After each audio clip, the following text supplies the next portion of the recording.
आज की ये खबर अगर आपने पूरा नहीं सुना तो हो सकता है आने वाले दिनों में आपको बहुत बड़ा नुकसान उठाना पड़े। इसीलिए इस वीडियो को अंत तक जरूर देखिए, क्योंकि यह खबर सीधे तौर पर देश के 80 करोड़ लोगों से जुड़ी हुई है। जी हाँ, आज से यानी 1 जनवरी 2026 से देश के करोड़ों लोगों का फ्री राशन बंद हो चुका है। और इसकी वजह कोई नई योजना नहीं, बल्कि एक छोटी सी लेकिन बेहद जरूरी प्रक्रिया है, eKYC। अगर आपके या आपके परिवार के किसी भी सदस्य के राशन कार्ड की eKYC 31 दिसंबर 2025 तक पूरी नहीं हुई थी, तो आज से आपको सरकारी राशन की दुकान पर मुफ्त अनाज नहीं मिलेगा। इतना ही नहीं, राशन कार्ड से जुड़े कई और सरकारी लाभ भी आपसे छिन सकते हैं। सरकार ने साफ शब्दों में कह दिया है कि नेशनल फूड सिक्योरिटी एक्ट के तहत मुफ्त राशन का लाभ सिर्फ उन्हीं लोगों को मिलेगा जिनकी eKYC पूरी तरह वैध और अपडेट है। अब जरा सोचिए, राशन कार्ड सिर्फ एक कार्ड नहीं है, यह गरीब और मध्यम वर्ग के लिए जीवन रेखा है। इसी कार्ड के जरिए हर महीने चावल, गेहूं, दाल और कई राज्यों 3 में नमक तक मिलता है। लेकिन अब अगर eKYC नहीं हुई तो यह सब बंद। अब सवाल उठता है कि आखिर सरकार ने इतनी सख्ती क्यों की वजह है। फर्जी लाभार्थी, डुप्लीकेट राशन कार्ड और गलत तरीके से योजनाओं का फायदा उठाने वाले लोग। सरकार चाहती है कि सरकारी मदद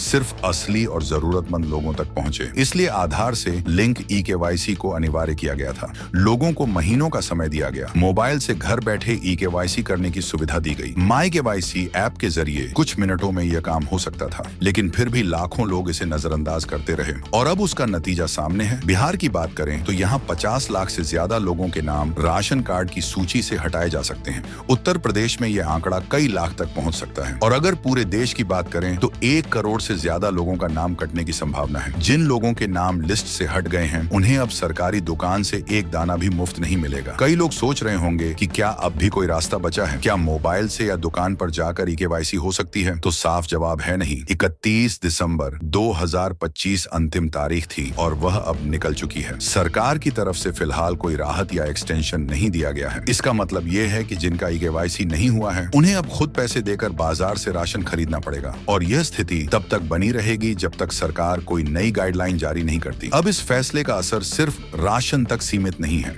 राशन कार्ड से जुड़ी 7 से ज्यादा सरकारी योजनाएं हैं, जैसे उज्ज्वला योजना, आयुष्मान भारत, सामाजिक सुरक्षा पेंशन और कई राज्य सरकारों की फ्री सुविधा योजनाएं। अगर राशन कार्ड अमान्य हुआ तो इन योजनाओं का लाभ भी रुक सकता है। और सबसे बड़ा सवाल यही है कि जिन लोगों की रोज की कमाई 100 रुपए भी नहीं है, जिनके घर में बेरोजगारी है, महंगाई पहले से ही आसमान छू रही है, ऐसे में अगर फ्री राशन भी बंद हो जाए तो उनकी जिंदगी कैसे चलेगी? यही वजह है कि यह मामला बेहद गंभीर है और इसे हल्के में लेने की गलती बिल्कुल नहीं करनी चाहिए। अब जो लोग पिछड़ गए हैं, उनके लिए फिलहाल यही सलाह है कि वे अपने नजदीकी राशन कार्यालय या ब्लॉक ऑफिस से संपर्क बनाए रखें। किसी भी नई सूचना या राहत नीति का इंतजार करें और जैसे ही सरकार कोई मौका दे, तुरंत eKYC पूरी कराएं। साथ ही यह भी जरूरी है कि आप अपने आसपास के लोगों को इस बारे में जागरूक करें, ताकि भविष्य में कोई भी इस तरह की लापरवाही न करे। क्योंकि सरकार अब साफ कर चुकी है कि जिनका eKYC नहीं हुआ, उनका फ्री राशन आज से बंद है, नाम लिस्ट से हट चुका है और फिलहाल कोई उपाय नहीं है। अगर आगे सरकार कोई नई गाइडलाइन लाती है तो उम्मीद की जा सकती है, लेकिन तब तक यही सच्चाई है। इसलिए अपडेट्स पर नजर रखें, सही जानकारी फैलाएं और भविष्य में किसी भी सरकारी प्रक्रिया को हल्के में न लें। इस खबर पर आपकी क्या राय है, नीचे कमेंट में जरूर बताइए और ऐसी जरूरी खबरों के लिए चैनल को सब्सक्राइब करना न भूलें।